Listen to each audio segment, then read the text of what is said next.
think independent and mainstream media has become more progressive in its understanding of race? So, like, what about the way race issues or topics are being brought up or presented?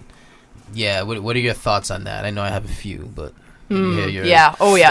Me too. I think in terms of media outlets in general, one thing that I think is really interesting about the digital age is that, I mean, any smart person can have an idea for a magazine or an outlet and just create that. They can just put up a website, they can do an Instagram, do a Twitter, they can put all that stuff out there, and you have so many things popping up, it seems like, every day. And I feel like it's really kind of a powerful time in media, the fact that everything is becoming sort of democratized, at least in terms of, this isn't necessarily in terms of mainstream, but in terms of everything underneath that, you know? We definitely, I think, are able to have more dialogues cross-culturally, you know, across countries, because we're sort of a more interconnected world now. In terms of mainstream media, though, I think that's still kind of interesting to see how things are changing, and I'd be interested to hear what you guys think about this too. But I have been seeing a lot of conversations about, you know, now that big media companies realize that diversity is like a hot topic, they sort of are taking that and saying, okay, well, we know that we can make money this way, basically. And so it's not necessarily that they care, but that they're doing it because they feel like they need to. So no, that makes sense. And I ain't rocking with that shit. So. I'm not. Why? Huh? Why? All right.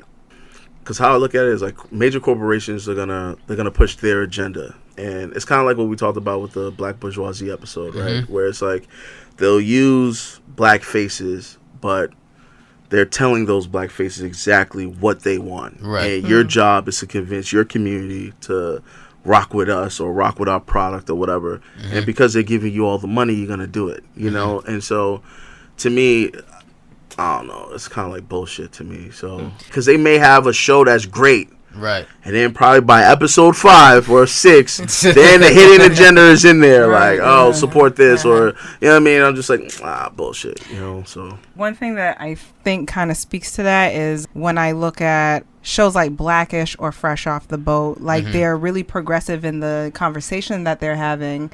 But why is the show called Blackish? Why is this show called Blackish? Why is this show called Fresh Off the Boat?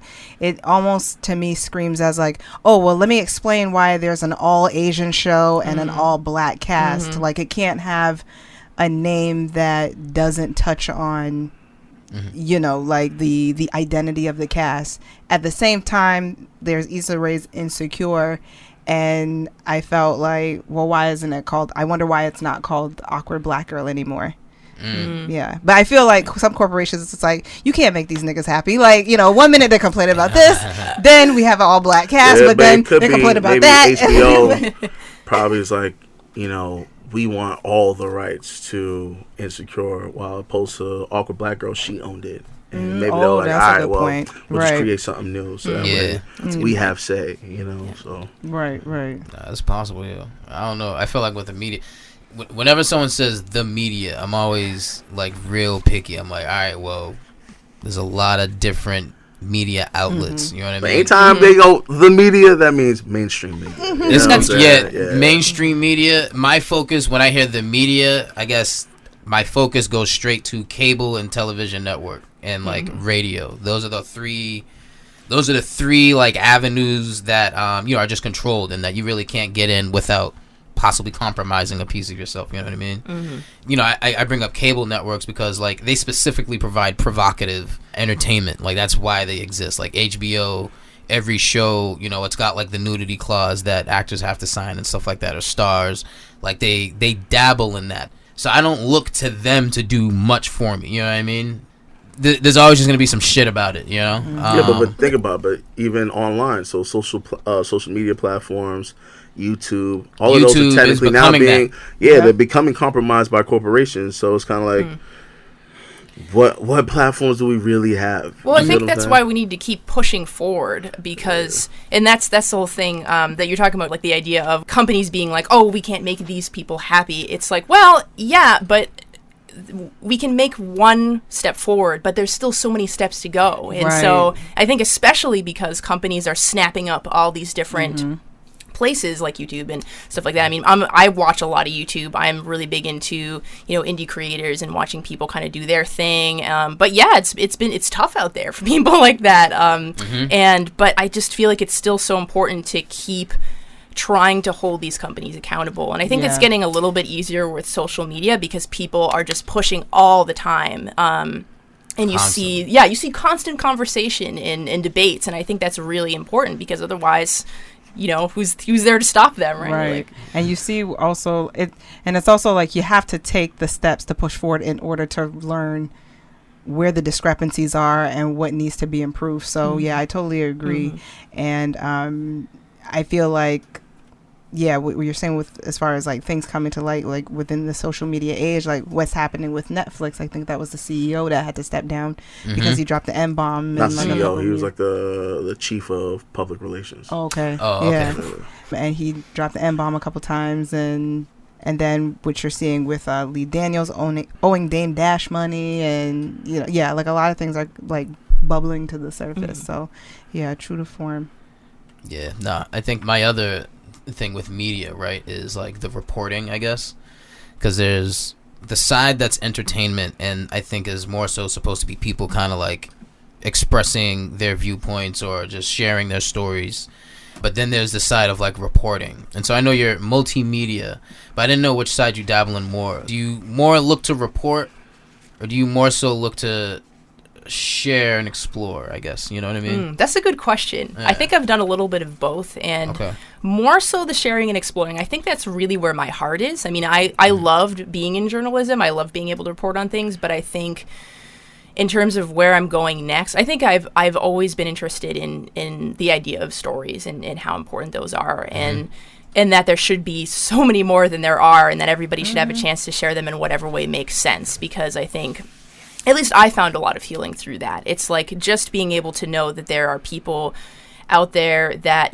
can resonate with things that I've gone through, that nobody's really alone, that we, have all these similarities, but also things like, on the other side, there's also there are people out there who totally have a different experience in life than you. So thinking about race differences, thinking about gender differences, I think both sides of the spectrum are very important. So I think, and sharing more, I don't know. I guess reporting is very important, obviously, but I think that my heart really lies in the artwork and the creation and the beauty and the pain and the struggle and those kind of things that are able to be expressed through something like a project or a podcast or, a photo shoot or whatever it may be. Right. No, that makes sense. Yeah, because I felt gone back. You gonna say something? Yeah, I was probably gonna change the subject, so go ahead and finish it. Oh no! I was just gonna say I've always like gone back and forth with reporting and like really just kind of sharing and expressing. I feel like with reporting you have to be, there's something compromising about it. I don't know that I compromising. Feel. How do you mean?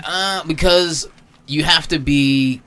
You don't have to be, right? But if you're looking to, this is capitalist United States of America. So if you're looking to make a gain from it, then you have to like really be on top of being the first, or not necessarily the first, but being truthful. There's maybe compromising might be the wrong word, but now you know what I can add on to what you're trying to say. What? I feel like, in particular, like people who report, like say the news on like social media, like the Young Turks and other outlets like that, I feel like they're in a box, right? Where certain stories, you don't have to be either really progressive or really conservative. You could be in the middle and be like, both sides are wrong. But because they're known as the progressive team, they keep it so progressive that's kind of like, I see. Yeah. So it sounds like some within bullshit. The outlets themselves, it's like sort they of feel like they're they're restricted within their party lines, or it doesn't necessarily have to be party lines. It could just be like, let's say you have like a platform and I don't know, like what's that girl's name? Chrissy, right? On YouTube, and she really pushes black women in media and stuff, right? But there's like certain things that like there's certain like an actress or female rapper will do something that's like out of line, and instead of her just saying like, she fucked up, she'll be like, oh well, guys do it all the time, this and that. It's like, yo, come on, stop. You know what I mean? And it's like, I get it, you're trying to cater to your audience, right? But sometimes your audience needs to know, you know what, you fucked up. Like with me, right? I talk crazy shit about feminists. I talk crazy shit about hoteps. I'm like in the middle. I think all of y'all are wrong. Like, yo, y'all do wild dumb shit. And it's just like, I'm not gonna be like, oh well, I gotta pick a team and rock with it. Like, if my team is wrong, you're fucking wrong. You know what I'm saying? Yeah. So it's like, you could be right on 90% of the time about all this other stuff, but that 10%, nah, B, I'm not co-signing. You know? So that's why, to me, it's like, I can see what you're saying. It's like, we put ourselves in these boxes, and it's like, yo, why don't we just burn down the box? You know? Yeah, I love that idea. I really resonate with that, and I think that's part of how I've tried to figure out how to operate in the world. It's like, I think I was always kind of searching for subcultures or groups to belong to and figuring out like my people, like who are the people that I want to rock with, who are the people that, you know, I want to be friends with and kind of want to associate with, or, you know, but I feel like that's infinite because we're all so individual. Like, you know, I don't feel the need really anymore to be one particular thing or to be these couple of things. I think too, thinking about being mixed race, it's like, you know, I like the idea that, you know, I can take from both sides of my culture, you know, and I don't have to be, or I don't even have to be. I feel like now, because there are a lot of mixed people speaking up and talking about, there's almost like mixed stereotypes too, in a way, which is kind of interesting. And it's like, you know, which is, you know, totally fine. It's just that you know, I'm happy to be whoever I am, and whoever I connect with is who I connect with. And then that leads you to be able to say, hey, you know what, if I don't agree with this one thing that, you know, a feminist says or this person says, whatever, then that's okay. You know, we're all going to either agree or disagree on different things. So this is where I wanted to ask my question. Because earlier you did talk about race and gender, and then you just talked about being mixed race, right? Now, I have students who are also biracial, and I remember two in particular that I was shocked that they asked me this question. I really was. And they asked me like, hey, G, do you think we're black? I was like, yeah. Really? That straight you? Up. I was like you're in a black space. You're black student leaders. And, you know, I'm not biracial. So I never had to really like think about stuff like that, right? I just thought it was interesting coming from black student leaders, and they're asking me this, and I was just like, what? You know what I'm saying? That like, yeah, of course you're black. I know it. Yeah. Hearing you, and I was like, but in my eyes, I was looking at them, I was like, of course you're black, right? But then I'm like, yo, that's kind of fucked up. Because, like, if you are biracial, right, and let's say you have a white parent, here I am saying, no, you're black, but you're also white. So it's like, well, but also you're not saying no, you're only black. You're just saying, yeah, I see you as black. Or at least that's what I'm. Yo, now I'm gonna be honest with you. I'm from the old school, like that drop of black thing. Yeah.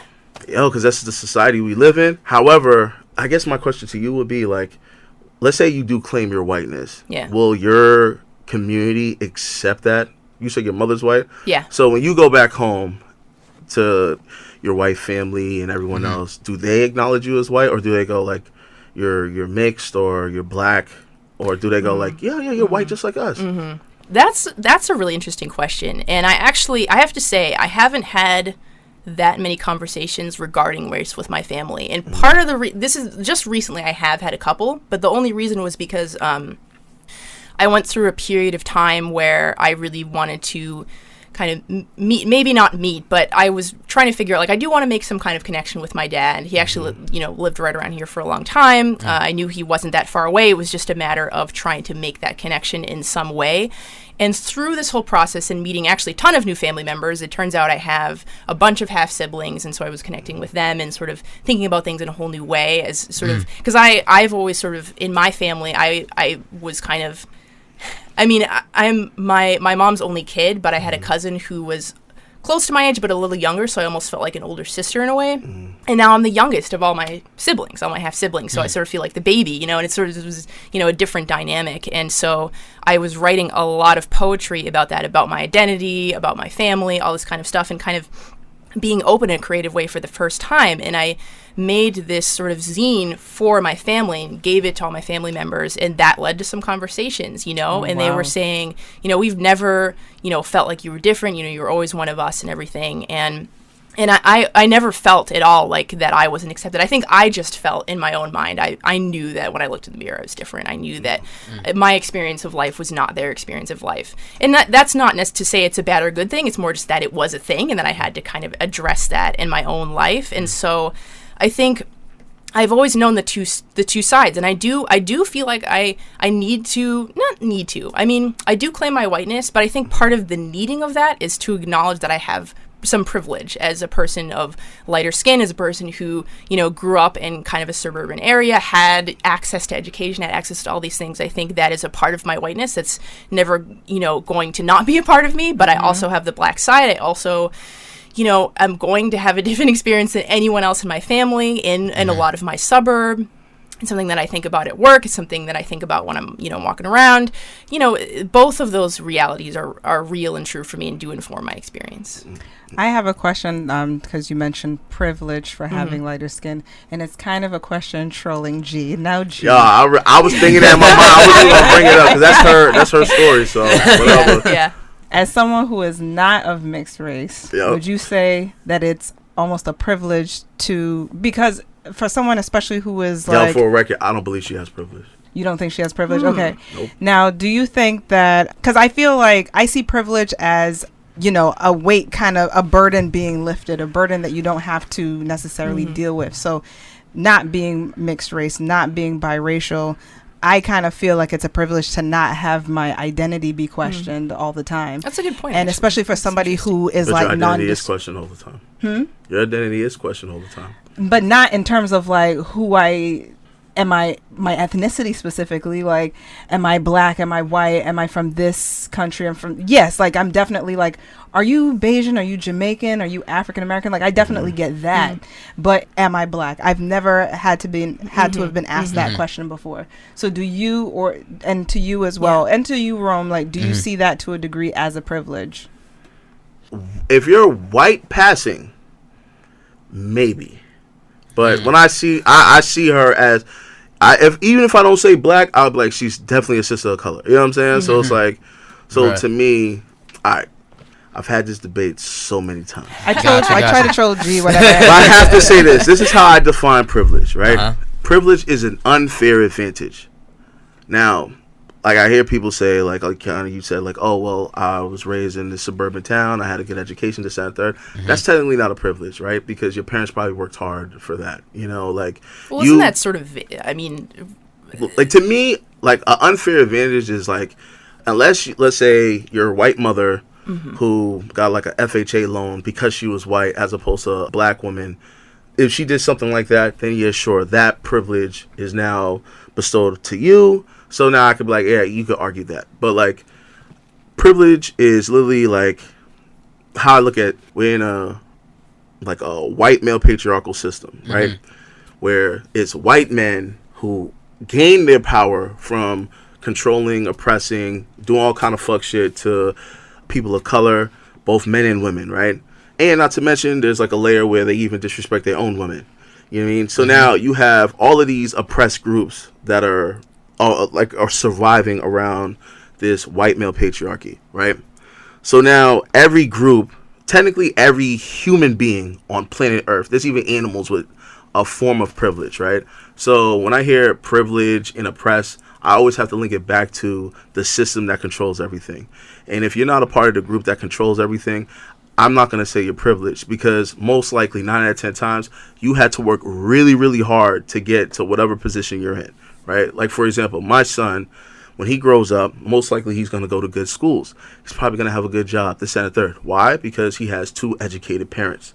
Now, is he a privileged kid because of that? No. It's 2 parents who grew up in the hood, worked hard, and was like, you know what? I don't want my son to go through what I went through, so I'm going to do everything in my power to give him the best resources to succeed in this society. I don't believe he has a privilege. You get what I'm saying? Like, he's still a victim in this system. But it's like, how do we maneuver around our oppressions? And so that's why, for example, that episode that me and you got into it on, do black men oppress black women? The reason why I was so against it is because when I hear shit like that, it's like, you're giving white men a pass. It's like, you know what?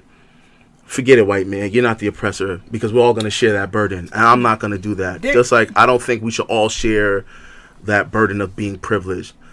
They're privileged. You may have certain advantages than other people. However, a privilege has to be unfair. Like, the reason why white people are in power because they did some fucked up shit that now set them way above everyone else. So, like, everything that we do. So, like, say, you know, when it comes to education, as more black people rise in education, they just find ways to restrict us from certain schools. You know, they go like, oh, we'll restrict, you know, these rates, or we're gonna make the SATs more difficult, or this, that, and third. Like, other countries use, like, you know, IQ tests and everything. They know that black people around the world are progressing in the IQ, but they'll say, oh, well, the standard is, let's say, white people and Asians or whatever. So then, yeah, you guys are dramatically increasing in IQ. Yeah. But because we're comparing you guys to us, you're still idiots. You see what I'm saying? And so they do everything in their power to prevent us from progression. So to see a sister that's biracial say she has privilege, I'm like, I don't know, yo. Unless you're saying your white privilege is really, like, giving you, like, access to new shit that we don't have access to as black people, then maybe. But I don't know. I think your people, when I say your people, I mean, like, your white side. Sure. I think your white side will still view you as a person of color. They'll still view you as black, you know, because the reason why we think of black the way that we do is we got it from them. Think about it. Our concept of black is from white people. I mean, what would you say to that? Well, I was going to say, I mean, it depends on what you mean by that. I mean, and maybe we could go into more of the details, but I don't think that they at all, you know, look at me as being less intelligent, you know, less attractive, any of those types of things. I mean, I think that that's not a factor there. But I guess I see what you're saying in terms of thinking about privilege as this very specific defined thing. I think probably, okay, so here's maybe an example. So when I go driving, I feel like I'm probably seen, or even like at my workplace, both.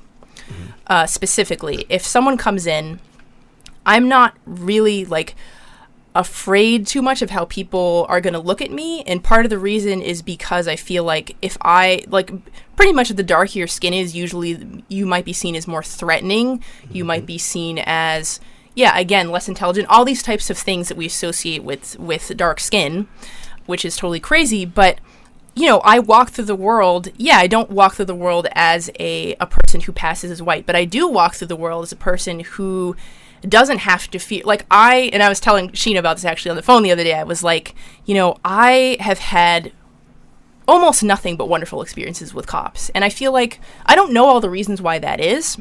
And they've all been white male cops too. And it's like, every time I leave a situation like that, I mean, I feel really blessed that, you know, there are good cops out there, whatnot, at least in terms of my experience with this cop. But who knows, you know, if they were to see one of you guys, right? How different that would be. And I totally recognize that. And I feel like that I would call that a privilege. But again, I know that you're maybe talking about privilege in a different context, or in more of an overarching context, like a systemic, Yeah. But, and when I think about, like, oppression, and when I talk about privilege and things like that, I'm talking about specifically within the black community, because internalized oppression is a thing. Colorism is definitely a thing as well.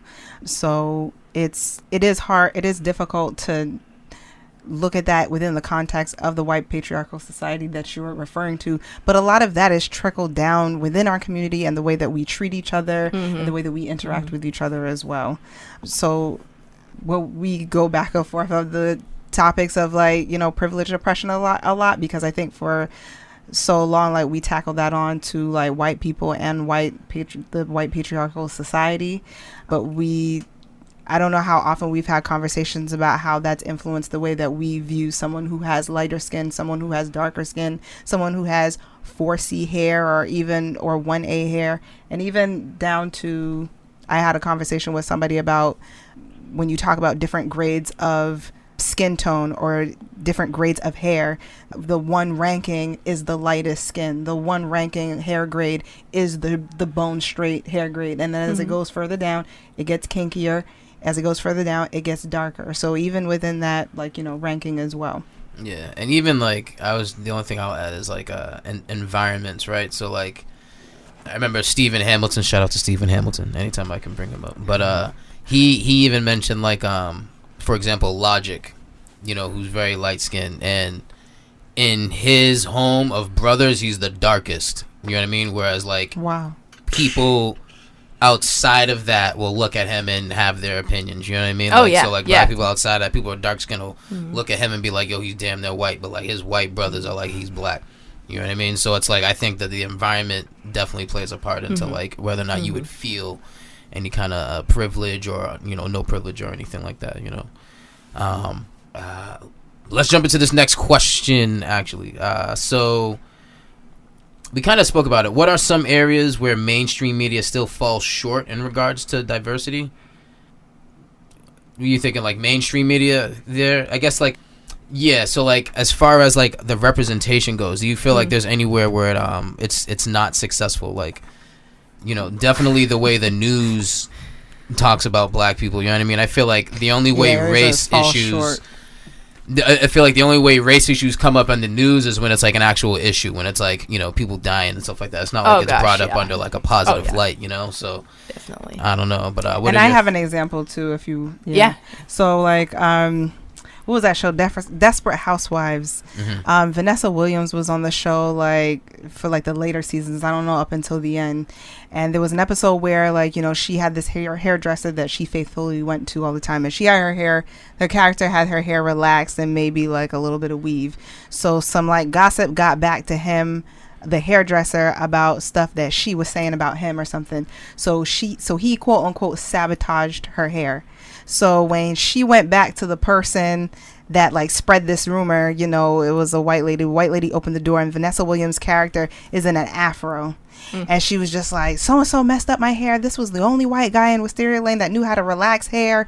And so I thought that was so misleading, because she's coming to this woman with an afro, like kind of saying like, look how fucked up my hair is. And her hair's in an afro. And then it's also misleading in a sense like, well, when you stop getting your hair relaxed, it doesn't automatically go back kinky. So I thought that was like a major missed mark on so many like levels. Like, And I remember she was looking cool with that. I felt the way looking at that too. Like, you didn't say nothing. Like, that's not Well, the does way. she even have the ability to say anything? I mean, if you're in a contract, right? I mean, how much That's flexibility true. do you really That's have? true, too. Nah, you got a right to say something like You that. might lose your job. This Yeah, is racist. When you look at like, the they whole, get so scared. White people, they are really scared when you call racism. Nah, yeah, So she could be like, this is racist. They would have, oh, I'm so sorry. We're gonna change she's this. on. I don't know. When I Desperate agree Housewives with came that. on, Desperate Yeah. Housewives think came so. on NBC, like one of those major networks. They could Yeah. have easily replaced her. I was You gonna know. say, yeah. I Yeah. mean, They could easily like pull a It Vivian could go Banks either way. or Yeah. Yo, I'm saying in 2018, man, I don't know when that show came out, but in 2018, yeah, they could run that risk. But yo, listen, This they was like- value the way we view race and identity in this society. So if she came out and said they got rid of me because I called them out on their bullshit, on their racism, best believe they'll be apologetic. They'll probably give her own show when she's the. Or they the would why does star. that Monique- happen all the time? or they would you know? Monique her and they Yeah. would blackball Nah, her. you gotta understand. could. Monique did it a way that's not acceptable. No, before You know? she recorded Tyler Perry. I'm talking about before that. Remember, we had that discussion about Monique where it was like, we were even split in the room where it's like, I don't know, yo. Like, you know what I'm saying? So it's like, it's how you deliver the message. It always matters. You know, like same thing when we talked about a couple episodes ago about that feminist advertisement, right? If it's not designed well where men will accept the message, then it failed. You know, so it's always about the delivery. People don't remember what you say. People don't remember what you say. They remember. feel. Thank you. Yeah. Yeah. Was it Maya Angelou? Or Toni Morrison. Maybe. It was one of them. I can't think remember. it I was don't. Maya. It's one of them though. And it was I always was like, yo, that's right. You know, because I could say some right exact shit on this podcast, right? But because of my tone, people go, yo, fuck G, that shit's wrong. And then when they calm down, they go, yo, he got that. You know, so it's like it is what it is. You know, it's like, and I understand it's how you present something, it's how you package it, it's how you brand it. You know, so if you're not doing a good job at that, then yeah, sure. But she could have definitely called out racism and could have got paid. You know, she fucked up. Oh, you know? let me say something too about this. I think also you have to think about the gender differences though, because when you're talking about women trying to speak up in media, if a woman, usually if any woman speaks up at all and has a problem, automatically you're a bitch, you know, or you might be blackballed, whatever. But I think would be a lot easier for a man to do that and to still have that kind of power or be able to leverage the situation. But I think it's probably a lot harder for any woman to be able to do that and be able to not have the image of her be completely changed. Well, I'm trying to think of. Can you think of a black man that did something crazy like that? I'm trying to think if there's a redemptive story where a black man called racism on something, and he was like really Dave like Chappelle. Heard. And then what happened? They called Dave Chappelle crazy. They painted a whole picture of him going to Africa like he lost his mind, so he went to Africa and all that stuff. And it was all bullshit. It was just designed because he refused to continue on with the show. You see what I'm saying? Because he was like, yo, I'm not, these people's puppets. You know what I mean? So it's like he refused to coon, and I think she could have did the very same thing. Now, it might be career suicide at the moment, but Dave Chappelle, he held out for like how many years? It was probably like 10 years. Yeah. And now he's eating, so but that was on his own platform. Yeah, I agree. But sometimes you got to do that. I guarantee you this, and we know this, the power of black women, right, on social media. If she came out and said, this was some bullshit, blah, blah, blah, blah, blah, you know what? I'm just going to do my own thing, or I'm creating my own show, or, I'm looking for another network or whatever. A lot of sisters be like, well, we're supporting you, girl. We got your back. Whatever show we going to watch it. You see what I'm saying? I don't know. She had a show that was getting ready to come out on some network. Yeah, but she never came out and called the bullshit out on racism. But maybe she didn't see anything wrong. Wrong, with it. and that's a problem for a black omission. woman, or I know she's biracial. The fact that you cannot see that scene or whatever as racist and problematic and degrading to black people. There was no response to that. I don't know if you ever watched Desperate Housewives. I have to say I haven't watched TV since middle school. I don't really anybody watch that actually TV, watches that show either. You're like the first person. Yeah. I'm like, maybe black people just don't know. I do remember. You know what I'm saying? Like, right, yeah. I don't think black people know. Yeah. Because she was the only, she and Eva Longoria and Eva Longoria's like husband were really the only people of color on the show. Yeah. With the exception of maybe like a couple guest appearances. So yeah, maybe that just like got missed. But that was like obviously like a glaring omission like on the writer's parts. But I mean, to bring it back, that was an example that I thought of like, wow, y'all totally fucking missed the mark on like, the delicacies of black women's hair. The delicacies. Yes, definitely. Yeah. Yeah, and the maintenance and all. And so like, if there were any, I don't know if there were any observations that you see in the media where it's like, ooh, they got that completely wrong. Ooh, people aren't using that word anymore. Gosh, I mean, actually, when you're talking about that, I mean, there are a lot. I'm actually just thinking of that company. This has to do with skin tone, though. It doesn't specifically have to do with hair, but I feel like hair comes up a lot too. But there was some company that had this product out where they were saying, they were comparing a black woman. I'm not going to get this totally right, but yeah, we did. Yeah. On it. Okay. Yeah, you guys might have touched on that, but I have to say it's helpful to know that, again, I feel like this relates to what we were talking about before, like that people, they'll immediately call stuff out. It's people are held a lot more accountable now, I think, and maybe, and again, I don't remember when Desperate Housewives was around. It ended probably like 2011 and came out in like some old ass show. I'm thinking that shit's recent. You probably got like the fucking just within the last 10 years. You probably got the box set of the Jeffersons sitting at home, on like a dusty, on a dusty hard drive or something like that. I did have a DVD set of season 2 and 3 of Good Times. Exactly. So, that show was fire. Please stop. That show was fire. I gotta be honest with you. I tried to watch a couple episodes of Good Times that I wasn't feeling it. All those shows to me, I gotta be honest, I just can't. Y'all really didn't fuck with the Good Times? Did you ever watch Good Times? But there's just a lot of. It just did. If I could, I'll buy every season. That show was fire. I prefer Good Times over the Cosby's. You know what I'm saying? You know what? The show's more real. Like, to me, that. it's like I can relate more with the Good Times versus the Huxtables. The Cosby's were kind of low key like black bourgeoisie. Yeah, the bougie blacks. You know what I mean? Which is cool. It's just like the Good Times, the struggle. I could relate to that struggle on the show, and then even though they did struggle, they still had that love there. You see what I'm saying? Yeah. And I like to say, in regards to that question, though. Yeah. prior to the movie Fruitvale Station, right? It's usually like when you see like the black criminal, he's like heartless. He's just doing shit for no reason. But that movie, I really liked Michael B. Jordan's portrayal of Oscar Grant because they show the human side of a brother who made mistakes, but he still had loved ones. He still cared for people and stuff. And it's kind of like, I guess, like the discussion we have with Triple X, right? Where it's like, are you going to judge this man for one thing that he's done or for like all the things that he's done, right? Now, you know how I stand on stuff, but Fruitvale Station made me go like, there's no way white people could watch this and not feel for him like passing. You get what I'm saying? And I felt like more of that needs to be shown. Shows like I used to watch Sons of Anarchy, right? And they had like the stereotypical white biker gang, the stereotypical Irish gang, stereotypical black gang, stereotypical Mexican gang, stereotypical Asian mafia gang. And literally the show was just like all stereotypes, you know? And it's just like, yo, come on, bro.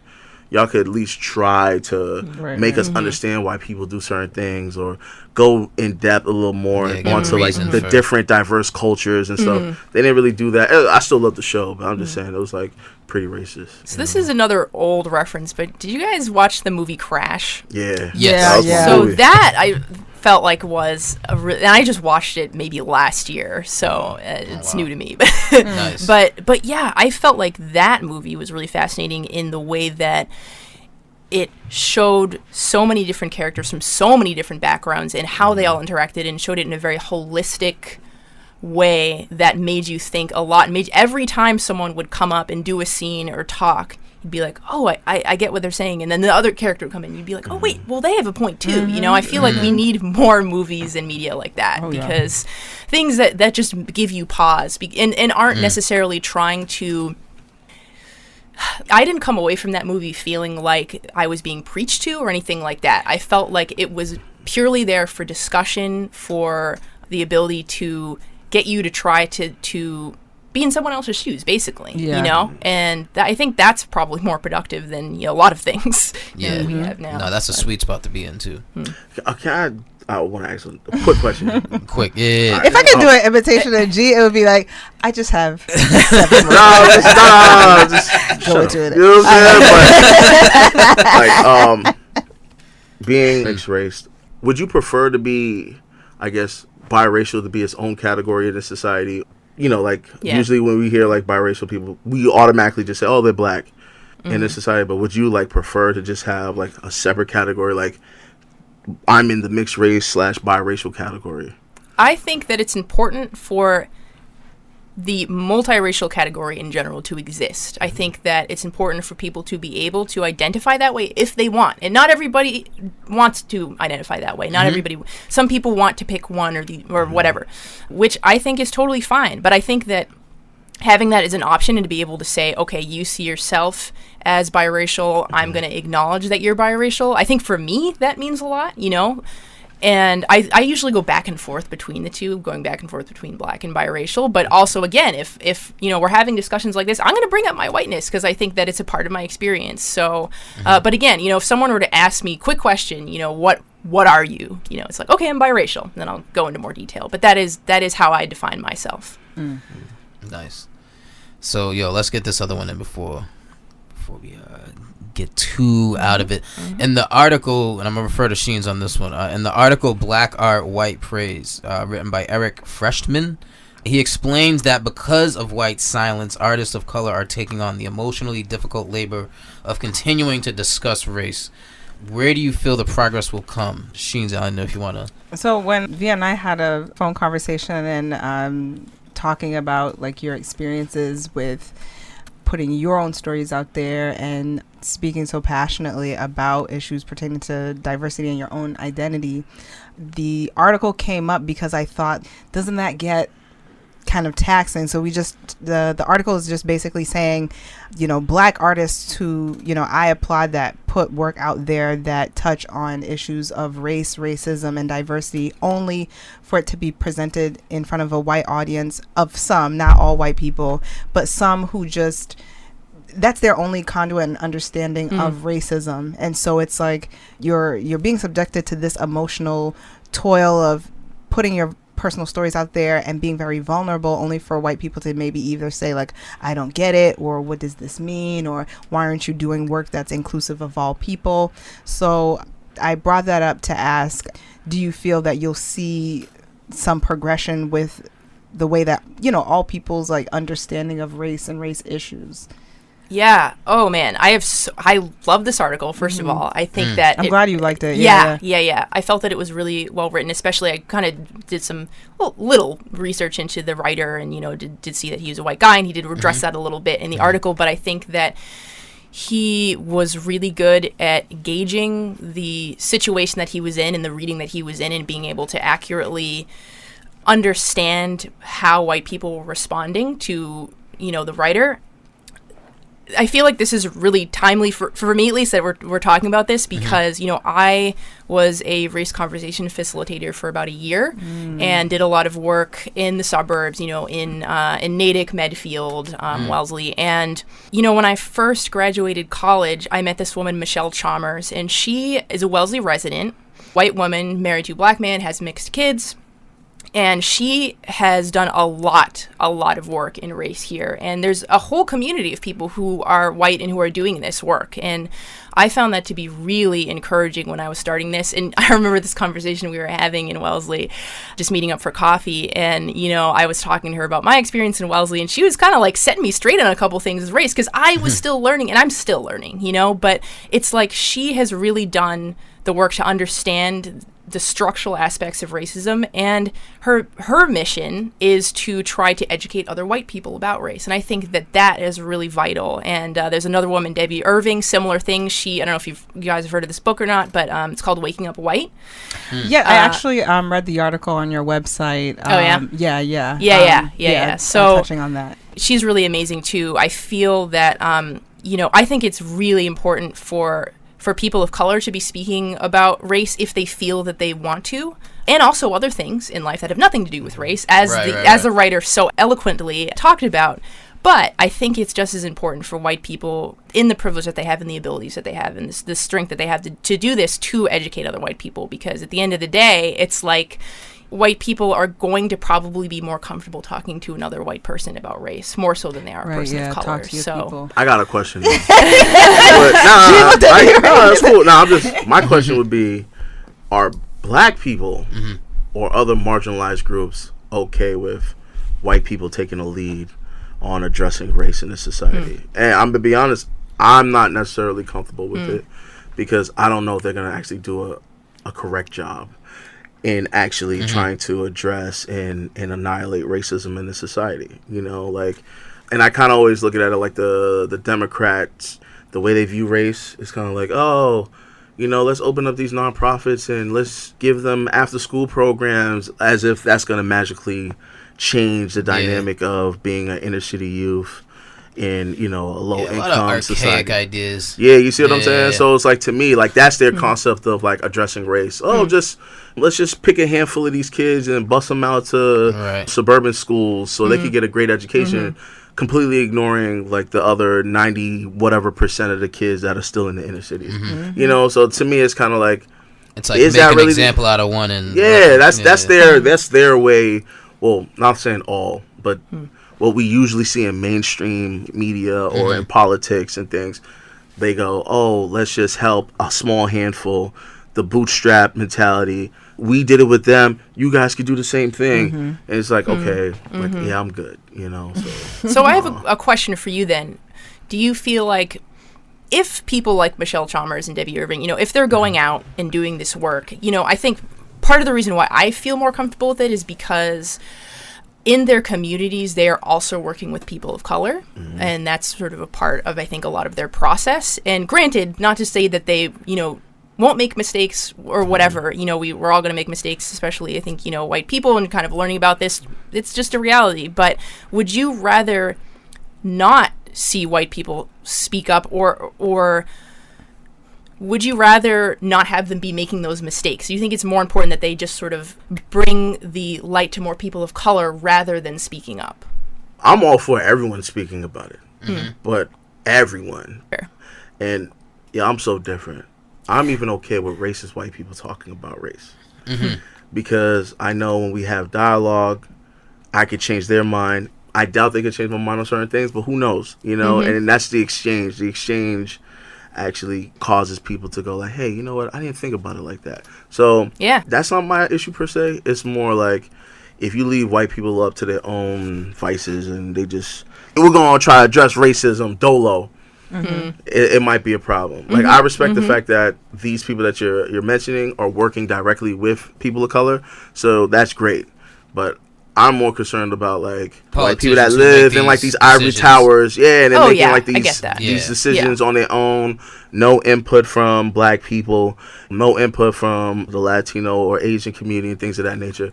That's where I'm like, Well, in my mind, the most ideal thing would be a system set up in place where it's like people are saying, hey, can you tell your white people that this is a problem and that tar baby is actually not a so we need like middle people like that. But then you'll like be our carry ambassador. this message and tell them this is why. Because I've had conversations with, I had a friend who like she worked at this company and so the company was having this big Halloween party and one of them wanted to go as this like black actor. And he was like, but I can't paint my face brown, right? And she's like, no, you absolutely cannot do that. And he's like, well, they were just asking like, well, why is that a big deal? Like if we're depicting that person. Remember that girl, I forgot her name, that was the chick from Orange is the New Black for Halloween and she painted her face brown. Yeah. So that topic came up and they didn't know. Her brother's on Dancing with the Stars. I can't remember her name. Crazy Eyes? Is that the girl? Yeah. She was Crazy Eyes from Orange is the New Black. And she painted Bantu knots. Yes. And she did Bantu knots in her hair, well, to the best of her ability. And painted her face brown. So they were talking about that at the meeting because I want to say Juliana Rancic. No, that's not her. That's somebody else. But yeah, they were talking about blackface. And this woman who is a white woman, she was saying, well, painting your face brown as a white person is a big problem because there was something called blackface and ... And even after giving that explanation, they were like, well, we still don't really see why, it's a big deal. I feel like there are white people out there who are very astute with these issues that roll their eyes the same way we as black people roll our eyes, when you hear these like white people having like slips of the tongue and things like that. So I don't know how that system would formally be put in place, but it's like, tell your white friends that that's not okay. Thank you. Yeah. I feel like a lot of them know anyway, and they just be testing. Right. It's like they test the waters a little. Yeah. They're testing the waters. That means they don't know, man. Or they just some people just push boundaries. I think either they know, but then they gonna do it. Then that makes them evil. Why can't I say it? Who was it? Someone was saying that it was like, they like draw the line. Oh, like, it was Marlon. It was Marlon Wayne's special. He was like, I see your line, but like, if he's like, this is why white people are so successful at everything. That was actually an episode of what's it called, Dear White People, right? Where the white guy, they were at a frat party, I think, and then the dude was like, why can't I say the N word when they're rapping to? You know what I mean? And it's just like, yo, bro, you fucking serious? But like in their mind, they're just like, yo, it's just entertainment. I don't give a fuck about the history of what y'all went through. I just want to sing along. Cause they just want to jump in. If you're at a if you're at a concert or like, yo, but I got another question, but pardon me. Relax. No, I'm cool. All right, you sure? It's fine. All right, then I got questions. Yes. All right. So, seeing I just brought up Dear White People, right? And Sam, the main character, she's also biracial, but her father is white. So, I'm going to be honest with you. Watching the show and watching the movie, I always knew she was like biracial, but I always thought her father was black and her mother was white. But seeing that her father was white, it kind of like fucked me up, right? Watching the show. I don't know why, it just did. But she had like, I guess like a woke moment in college. Did you ever experience your, like, I guess a woke period where it's like, you was like, yo, I'm learning about all of this race stuff, and then like you're like, you go all in? Yep, I went through a period of probably a year or so when I could not stop thinking and talking about race. But honestly, a lot of it was still, this was right after I had done the interviews with other mixed kids. I had come back home, was living in my wife's suburb going, oh my gosh, I can't stop thinking about race. I need to figure out how to channel this energy. And so I was kind of just doing reading a lot of books. At the time, was getting into grad school so I could do more research on race, which ended up not happening. But, I'm still definitely addressing race in my work. So I think, like the period of like 2013, 2014 for me was definitely like my woke, I guess, period, or the process of becoming woke. And now I've sort of carried that through. But it's interesting. It was like, oh my gosh, I'm going to forget the name of this book. But there's this theory about racial awareness and negrescence. So the coming to terms with your blackness, as a person of black heritage, and there's these stages that you kind of go through, and a period of immersing oneself in race and in learning very intensely for a period of time is like a very normal sort of way that a lot of people sort of come to terms with stuff. So in knowing the theory of negrescence, I was like, okay, I'm sort of understanding where I'm at right now, and happy to be here and gonna go from there. Nice. So, look, one last question. We always trying to end on like a decent note, right? What advice would you have for people of color interested in like the same field that you're in? How would they get started? How do you get into it? And I asked that question because you have a great body of work, and there's certain things that get in the way for people, like they get discouraged or they're just not motivated. And so, that's why I asked that question, like for people who are people of color as well, that either get discouraged, that feel like they don't believe in their own work and that holds them back. What advice would you offer? I would say the big thing for me, and this is still a huge part of my life that I'm growing in, is the idea of community.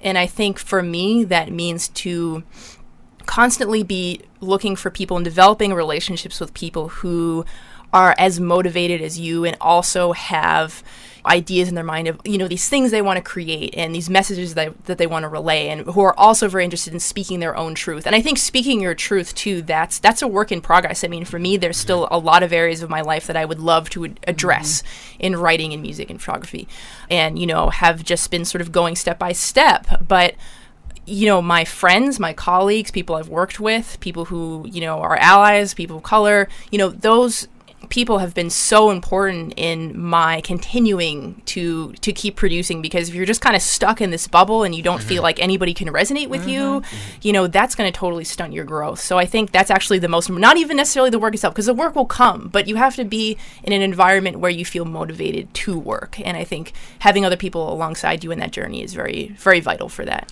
I agree with that, because I definitely had moments in, I went to a predominantly Black school, and I did like a lot of advocacy work centered around racial discrimination, but going to a predominantly white college was like my first visceral experience with racism. It was like a lot of just like moments where I was like, I don't know why that's disrespectful, but I know you're not supposed to say that shit to me. Like, and being amongst a community of people who educated me about microaggressions and why exactly I felt uncomfortable, not because I wasn't educated or because I misunderstood something. I understood it but didn't know of didn't have the wording. That's what I'm learning too. I totally get that. I still go through that. I'm like, you're not supposed to fucking ask me. I show up at I don't know why. I learn every time I go to work, yo. I'm learning new terms, all kind of shit. So, the students be checking the shit out. That's how you learn, That's true. Yeah, definitely. It's definitely how you learn.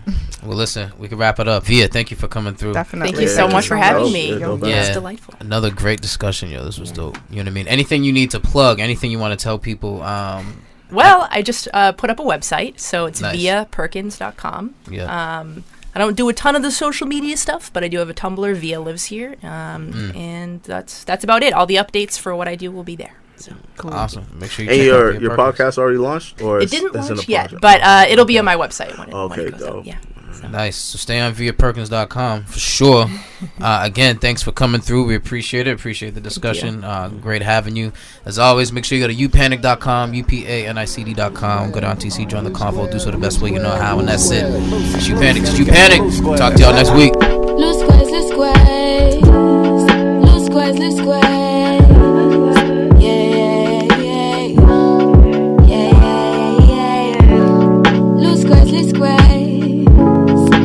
Lose squares,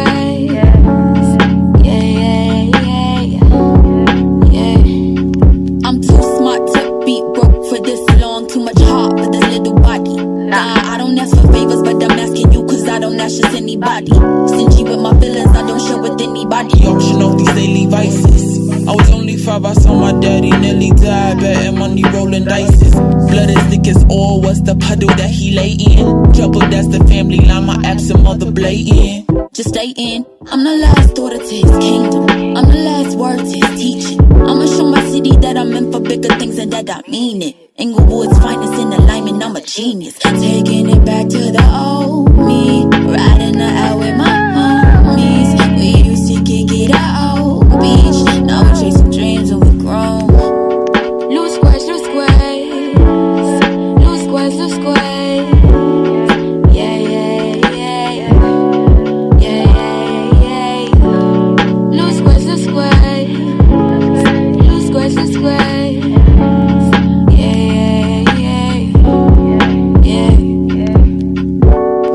So unforgiving, breeding hustlers on a daily, slow motion to the windy with the broader vision. We so ruthless with the competition, cause if we don't know you can hit us with a friendly conversation. I forgot to mention, we don't play games out here, no, no, no, no. Get out your body, you gon' find somebody to knock that loose change out your pockets on folk. I don't do favors no more, I don't take credit no more. Only accepting cash payments, I'm not trying to hit it, you broke. You goofy capping and we cannot kick it no more. You cannot focus on goals, so I'm gone. Had to accept that I'm chosen, I'm walking this path on my own. Boy, you can't tell me no shit when it's written in stone. Loose squares, loose squares. Loose squares, loose squares. Yeah, yeah, yeah, yeah, yeah, yeah. Loose squares, loose squares. Loose squares, loose squares.